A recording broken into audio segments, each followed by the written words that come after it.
দুনিয়ার সবচেয়ে ছোট আয়াত, কিন্তু এর শিক্ষা সবচেয়ে বড়। আল্লাহর প্রথম আদেশ কি? আপনি কি জানেন কোরআনে নাজিরকৃত প্রথম শব্দ কি ছিল?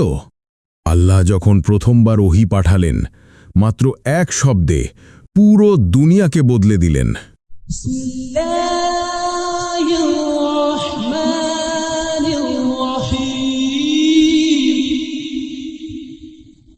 কোরআনের প্রথম নাজিলকৃত আয়াত ছিল ইকরা, অর্থাৎ পড়ো। এই এক শব্দ দিয়ে আল্লাহ ঘোষণা করলেন, ইসলাম মানেই জ্ঞান। মাত্র এক শব্দ, কিন্তু এর ভেতরে লুকানো আছে পুরো ইসলাম, পুরো জ্ঞান আর পুরো সভ্যতার সূচনা।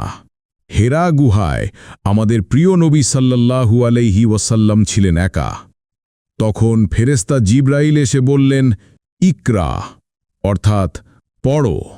এটাই ছিল আল্লাহর প্রথম নির্দেশ, যা জানিয়ে দিল ইসলাম মানেই জ্ঞান, শিক্ষা আর আলো।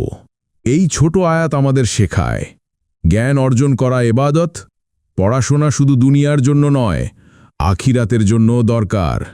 অজ্ঞতা দূর করেই আল্লাহর দিকে ফিরে যেতে হবে। আজও যদি আমরা এই এক আয়াতকে জীবনে বাস্তবায়ন করি, আমাদের জীবন বদলে যাবে। আল্লাহ প্রথমেই বললেন, পড়ো, মানে দুনিয়ায় সফলতা আর আখিরাতের নাজাত দুটোই জ্ঞানের মধ্যেই।